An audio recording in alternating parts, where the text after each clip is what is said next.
Wow, I should drag him along with me everywhere I go for these kinds of introductions. It's overwhelming. Anyway, good evening, everyone. Great to be here in the city of Tampa, which I don't know if you know this, but is rated number 5 in the country for the best outdoor city in the country. How many of you know that? Useless trivia. Might as well give you numbers 1 and 2. There's San Francisco and San Diego. Another piece of useless trivia that I'm trying to find out is, what is somebody from Tampa called? I've heard Tampaite, Tampinian, I've even heard Tampan or Tampon. But I'm not sure which one. And I think I have to go back and do a Google search on that to see what is somebody from Tampa really called. Buccaneer. I beg your pardon? Buccaneer. Buccaneer, no. My ears are not long enough to have a buccaneer. Think about that little pun play on words. But I have to take a slight disagreement with Kunal when he said many such TiE chapters have been launched with events like this. I've been to several TiE chapter launches, and this is as good as it gets. So give yourselves a great big hand. So just the other day, I was reading this book about the evils of drinking. It really made a big impact on me, so I quit reading. But anyway, ladies and gentlemen, here's to TiE Tampa Bay. What time? I don't think this is this kind of a meeting. Here we have accountants who do stuff, academics who do stuff, lawyers who do stuff, doctors who do stuff, hotel people who do stuff, and by the way, that's all Dr. Patel, and others. And we also have a lot of entrepreneurs and wannabe entrepreneurs who do stuff. So, a quick show of hands. How many are entrepreneurs? This is a tremendous percentage. How many would like to be entrepreneurs? No one. A few, yes. No, there's got to be some. How many know how to spell entrepreneur? That's more than I thought. Maybe I won't give you a quiz, but it is a funny word, this entrepreneur. It didn't exist 30 years ago in the English language. We were all just business guys or people who started our own company. And just like the English language has done over the years, we stole it from the French. We took it from the French verb, entreprendre, which means literally in French to undertake. Even the French didn't have this word till about 130 years ago. And we have incorporated it into our language, and it has now come to mean somebody who undertakes any kind of a venture that usually entails risk and entails initiative. But enough of the language lessons. Let's go to some history lessons. History tells us, and I think Dr. K's video showed that to us, that it is the entrepreneur that rescues world economies when it's in trouble. And in fact, what drives an entrepreneur is the ability to innovate. And let's talk about innovation, because innovation and entrepreneurship are very inextricably linked. And you've heard a great life story from Dr. K. You've heard BK talk to you about the overarching concept of TiE, so I figured I'll go a little bit in a different direction. How many of you really think you understand what innovation means? Because every time I've gone to various conferences on innovation, everything's innovative. In fact, you get these experts defining innovation in some vague and aspirational terms like fresh thinking that creates value. When you get to think about it, they derive that from the Latin word where innovation comes from, innovatus, which literally means into new. So they all figure, okay, we'll equate innovation and liken it to, let's say, the hula hoop, or the pet rock, or the Cabbage Patch Doll, or the Rubik's Cube. How many of you remember these supposed innovations? Well, these experts would have you believe that this is innovative to the extent that Sir Alexander Fleming's discovery of penicillin was, Jonas Salk's invention of the polio cure was, Thomas Edison's electric light bulb, the Wright brothers' lamp light, McCormick's Reaper, or even Steve Jobs' creation of iTunes and iPods. Frankly, I beg to disagree, because this is failure to discriminate between what is truly innovative and what's fad. It's symptomatic of our obsession with the word innovation. It's easy to define, I think, in the end. I think innovation is defined in the same way society views innovation, the way biology views mutation. It is the process by which an idea or an invention can be transformed, or let's say mutated, into goods or services for which people will pay.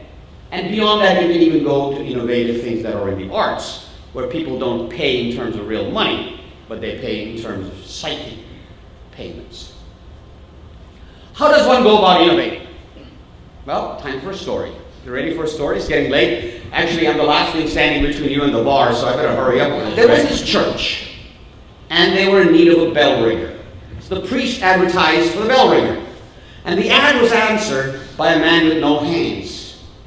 The priest was surprised. Says to the man, "You have no hands, how can you ring a bell?" And he says, "Let me show you."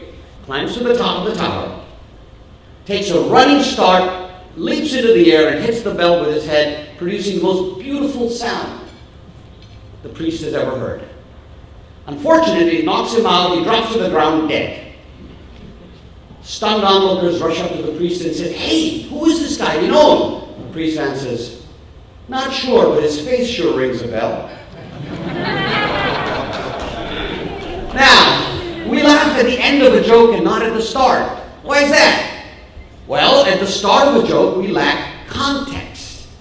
We lack the ability to understand what's going to come in the end until the punchline occurs. So once we hear the punchline, our mind works itself backwards, understands the concept, and we laugh. So it is with innovation. And there's a famous quote, I forget who said it. You know, they say the older you get, memory is the second thing that goes. I forgot what the first was. Well, anyway, back to the famous quote. Innovation is an abstract concept. And an abstract concept remains abstract till you are able to see value in hindsight. And that is a crucial skill for an innovator, to be able to see value in hindsight. Not everyone has it. People like Steve Jobs had it. People like Thomas Edison had it. But most people don't.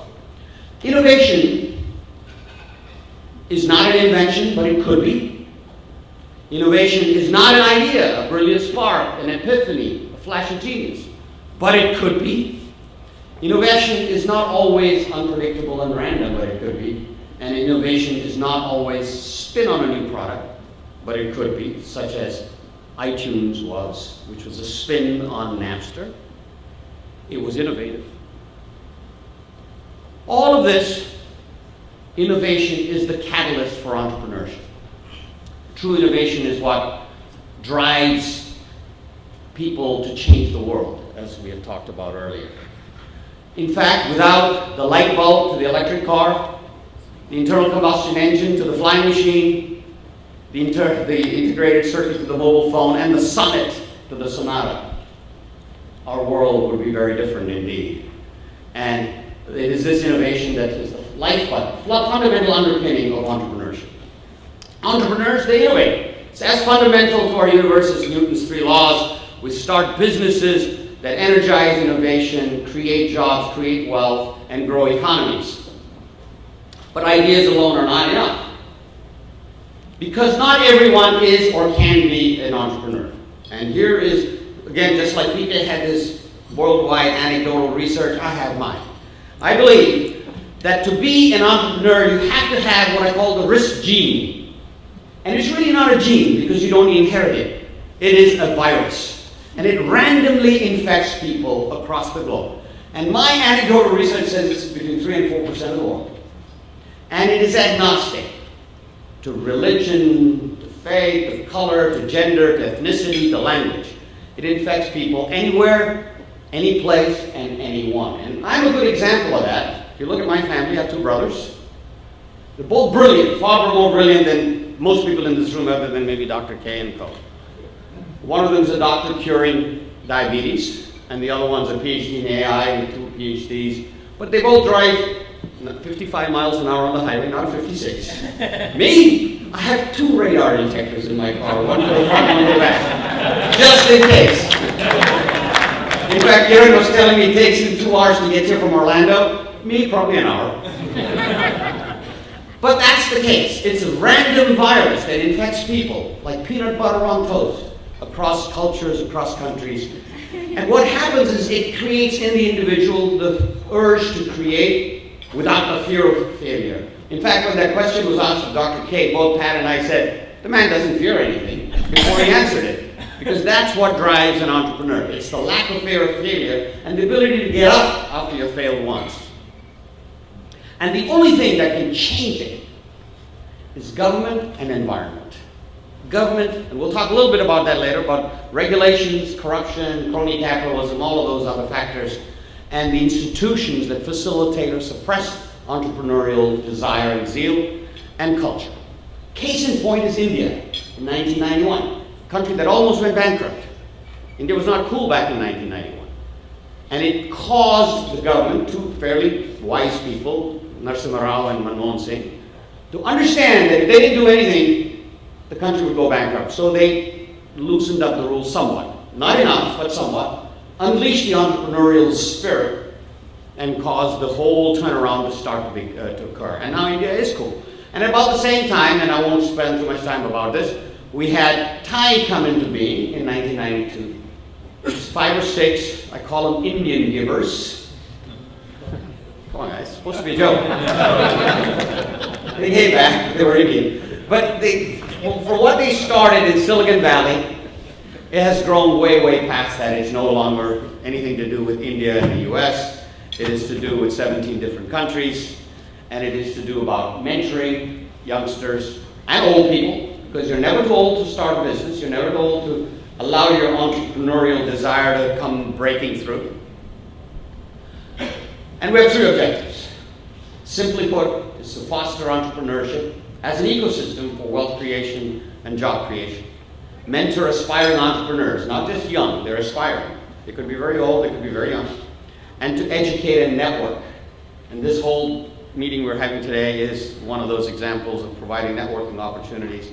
And we do it globally. Lots of adjectives: mentoring, fostering, educating, networking, globalizing, entrepreneuring, inventing a word. But to simply put, what TiE is all about, the 4th leg, as PK explained, is helping startups start. And how do you help startups start up? Well, it's with entrepreneurship, and it is with helping them start their businesses. Because entrepreneurs start businesses for themselves. They invest their own money. They're not professional investors. Unlike venture capitalists, they raise money from friends and family, typically. And the 3rd F is fools. Friends, family, and fools who get them started. And often bootstrap their operations, borrow from their credit cards, usually small team of partners till they grow, and always in need of money. And this is where the angel comes in. The angel investors are those who are also non-professional investors. They invest their own money, and they invest it in other people's businesses, the entrepreneurs' businesses. And they deliver this soft capital that Chris and I were talking about earlier this evening, which is beyond just the money. It is also the network, the contacts, the mentoring, and the help. And then we have the professional investor, which is the venture capitalist, which is the next level. And unfortunately, this venture culture doesn't exist all across the world. It exists in some cities. Silicon Valley, of course, being the best. Boston, New York, perhaps a little bit in Denver. And then you go to London and Delhi and a few other places. But the venture culture doesn't exist everywhere, and that is what PK was talking about when he's setting up his TiE Global Deal Connect, is to be able to give entrepreneurs everywhere, whether you sit in Cincinnati or whether you sit in Silicon Valley, to have access to those same professional investors. Venture capitalists, of course, are a much tougher group to deal with. They're professional investors, they invest in third parties, and we often refer to them, including the governor of my state, Rick Perry, referred to them as vulture capitalists. In fact, time for another story, guys? Yeah. Well, there was this young man, like many of you here in this room, who were getting ready to present to a venture capitalist. Never done it before. Never met a VC before, so he was really stressed. He had prepared his business plan, but didn't know what to wear. Wear a nice suit and tie, wear a sports jacket, wear jeans. So he goes to his attorney for advice. And the attorney says, look, kid, you gotta look like you don't need the money. So go out and hawk everything you have, Armani suit, Gucci shoes, Ferragamo tie, look like $1 million. Now the kid doesn't have $1 million, he says, I want a second opinion, he goes to his accountant. His accountant says, kid, you need to look like you really need the money. Torn jeans, t-shirt, look like a bum, they'll give you the money. Now he's really conflicted. He goes for a tie-breaking opinion to his priest. And he says, Father, I have this great opportunity tomorrow. My attorney tells me to dress like $1 million. My accountant tells me to dress like a bum. And the priest says, son, let me tell you a story. Story within a story. He says, just the other night, this young lady comes to me on the eve of her wedding and says, Father, my sister tells me to wear the sexiest negligee I can, and my mother tells me to wear a flannel nightgown from neck to toe. And this young man says, Father, what are you doing? Here I am all stressed about what I have to wear tomorrow, telling you about what some lady, some girl had to wear the other day on her wedding night, and he says, let me tell you what I told her. Doesn't matter what you wear, you're going to get screwed.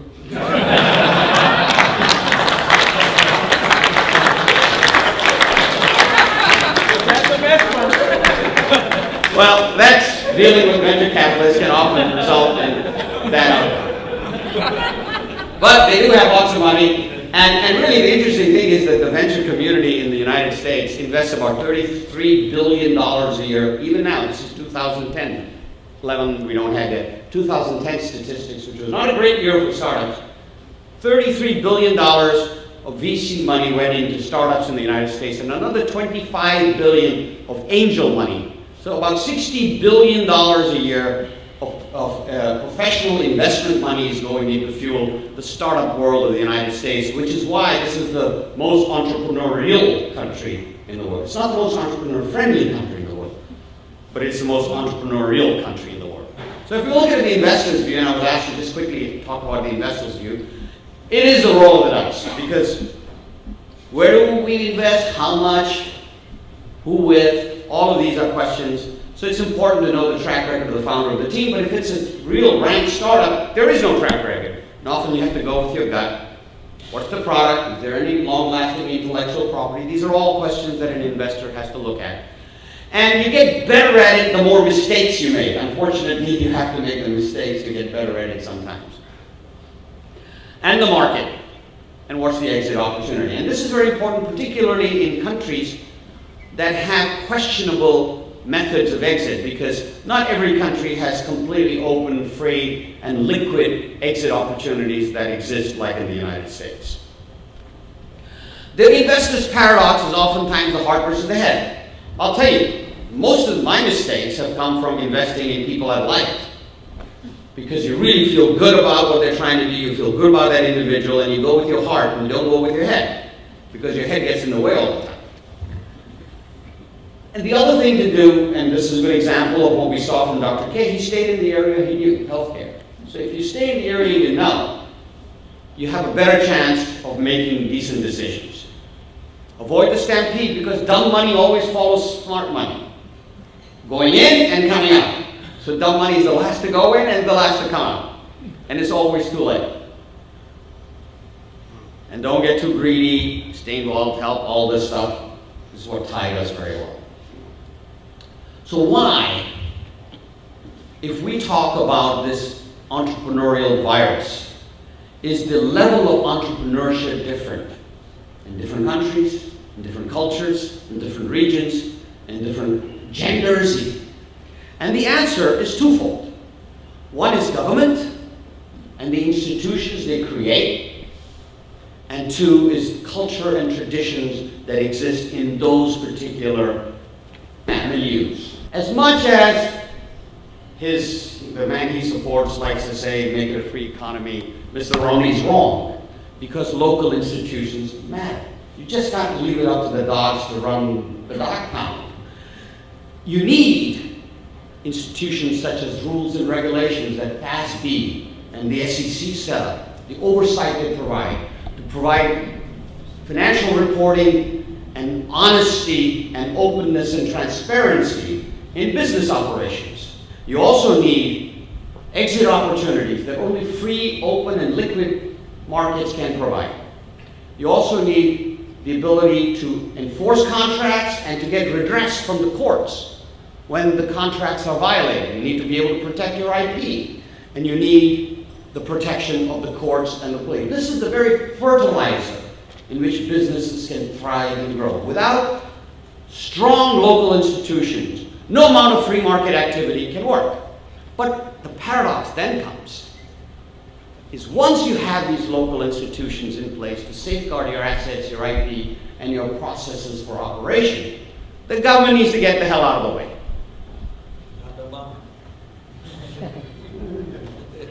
The other man's worse. But we won't get into a political discussion. And I do have the mic. You lost your turn. Because even the most advanced countries have the dumbest, most arcane, stupid regulations to prevent effective establishment of business, operations of business, and continued ability for people to succeed. If you look at the World Bank's annual Doing Business survey, they do this every year. They survey 183 countries, and this is kind of instructive. And they look at the various categories you see there, even including things like getting electricity, protecting investors, resolving bankruptcies. A country as advanced as France ranks only 29th in the world, and 147th in the world in the difficulty of registering property and companies. No reason. If you look at the economic miracle of the current last few years, which is Germany, I mean, they rank a decent 19th overall, but they rank 99th in their ability to protect investors. India, the miracle country that has had great growth, is 132nd out of 183. They're ranked behind Nigeria and Pakistan. So only if you pay the bribe, then it's number one.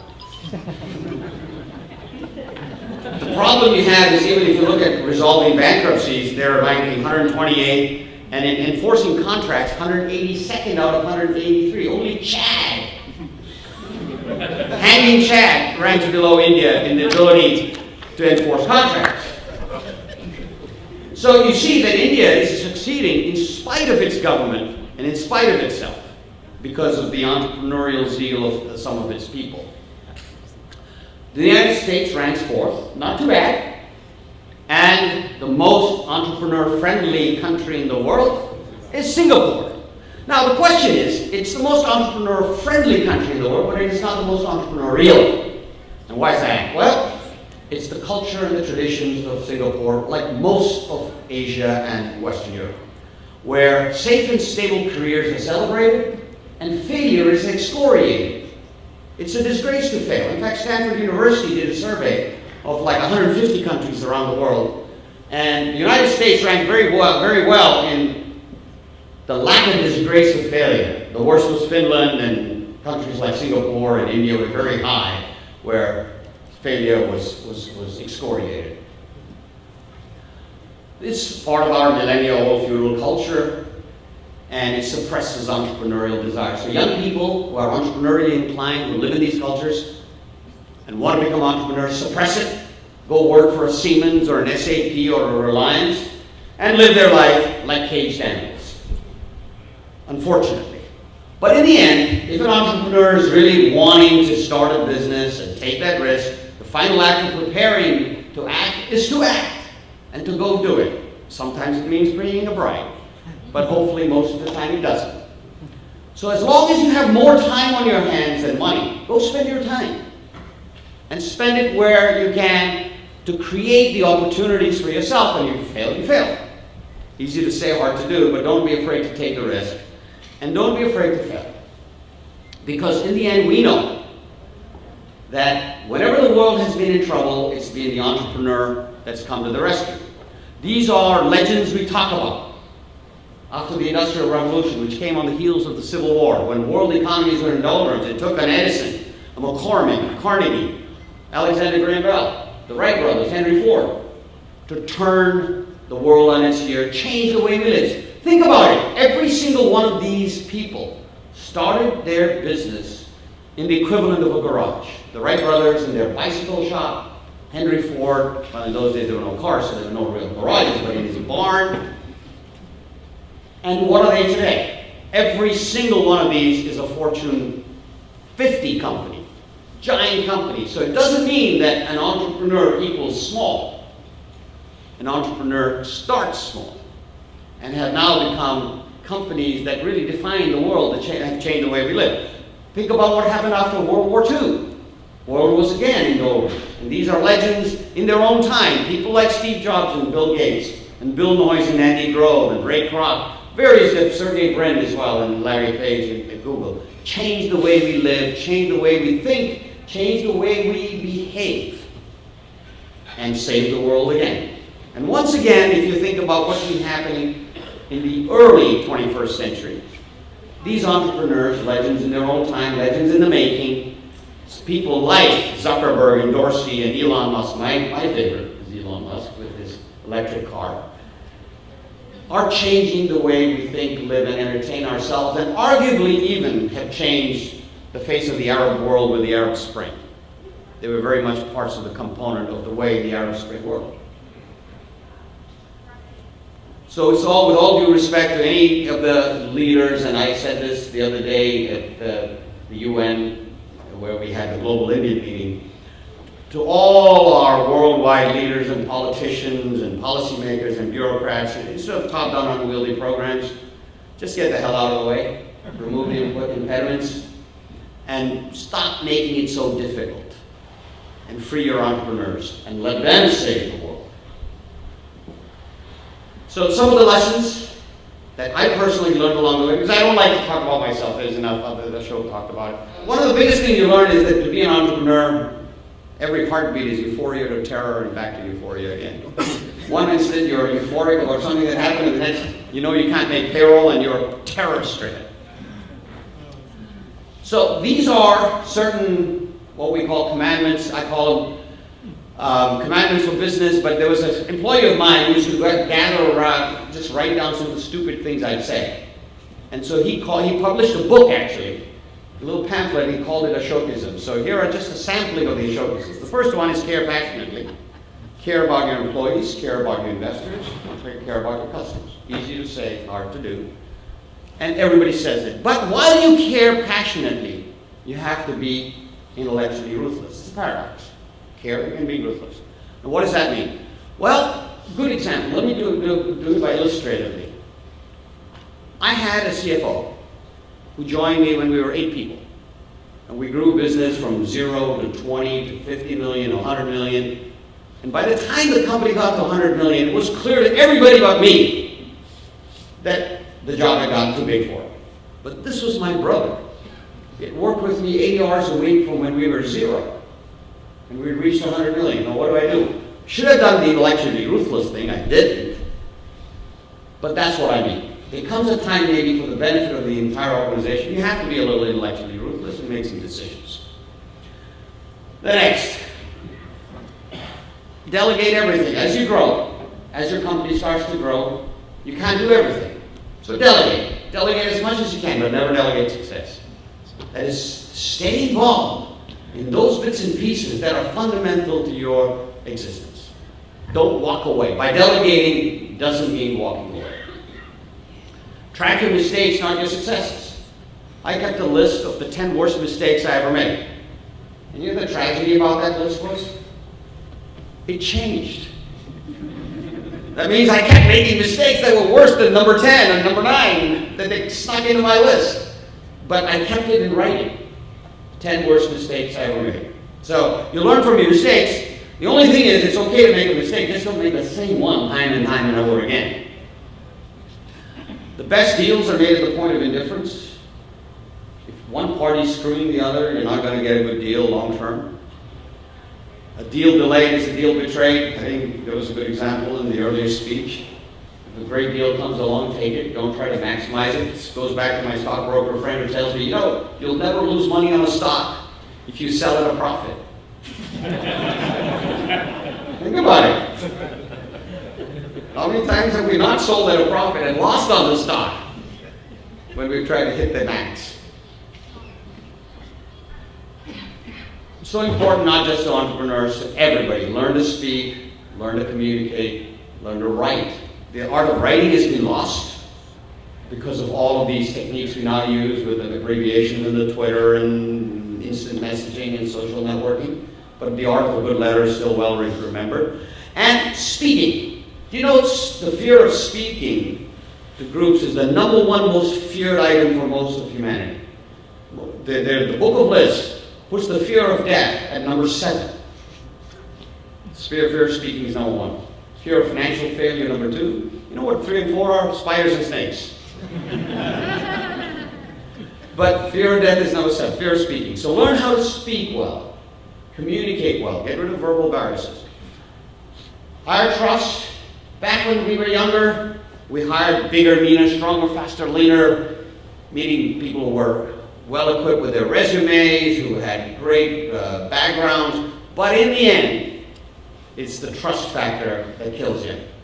So hire trust. Price of betrayal is very expensive.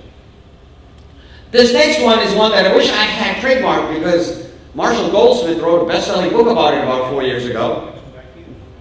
Pardon? Yes, those who got you there won't get you out of there. So it basically means that if you're, this particularly is for people in a turnaround situation. Those who get you into a trouble, no amount of remedial training will let them get you out of there. You probably need someone else. And that's a hard lesson for when you're a young entrepreneur. That's a hard lesson. You can go faster sometimes than slowing down. Entrepreneurs tend to be type A's, tend to outrun their supply lines. And oftentimes you're way out there, you turn around and all your troops are way back there. And you go, oh shit. So the whole organization can sometimes go faster if you, the entrepreneur, slow down a little bit and let them catch up. This is one of my favorites. During doldrums, precipitate a crisis. Create one. And then manage to it. Don't precipitate a crisis and walk away from it. So, it's easy. You go to a trade show and you promise a customer, yeah, I'll have this to you by next month, and then you go back and tell the engineers, you got to deliver it next month. You don't do that on a daily diet, but you do it once in a while when you're in doldrums. Very important, be part accountant, part lawyer, and all entrepreneur. Most entrepreneurs don't like their numbers. I have a CFO, I have a bookkeeper, I'm an accountant, we'll take care of it. And most entrepreneurs don't like anything to do with the law. They cut corners and they find themselves in trouble. So be part. Don't always go running to an accountant. As an entrepreneur, understand the law, understand legal aspects, and understand cash flow, accounting, and working capital. Pay attention to the details. Interesting way of saying paying attention to the details. You get 100% better, 1% in 100 areas. Indecision, don't be indecisive. It's like being pecked to death by blunt ducks, is the word I use. But you have to make a decision. Don't shave Superman. You know what that means? The guy you shave every morning in the mirror who looks back at you, not Superman. It's you. Warts and all. 10 mistakes and all. So oftentimes when you're in a growth pattern and you're doing well, on the cover of magazines and TV stations that come to interview you, you're very heady. You've gone public. Stay humble, stay grounded. Because the fall is very, very bad when you lose sight of who you are. And it'll happen. It doesn't happen to everybody, it happens to most. Worry about tomorrow's problem, tomorrow. Don't over-obsess about... That doesn't mean don't be strategic. Strategy is different, but most people obsess and lose sleep and get less effective about problems that haven't hit them yet. So worry about tomorrow's problems, tomorrow. Don't push the river. Let it flow. This is particularly for young entrepreneurs. I have 2 types of questions I'll get from young entrepreneurs. One is, I really want to start my own business, but I don't have an idea. And the other one is, I've got this great idea, but I don't know how to start my business. So the answer to both of them is, don't push the river. It'll come to you. The idea will come to you. Let it flow. The river's got its own direction, so don't push it. And finally, if it feels wrong, it is. People like Bernie Madoff and Bernie Evers and others, if they had lived by this axiom, they would not be in jail. If it feels wrong, it is. So that, to me, is the essence of entrepreneurship, but it applies to life. And those were the mistakes that I made, and hopefully you won't. So thank you all for listening. It's great to be here, and all the best to TiE Tampa.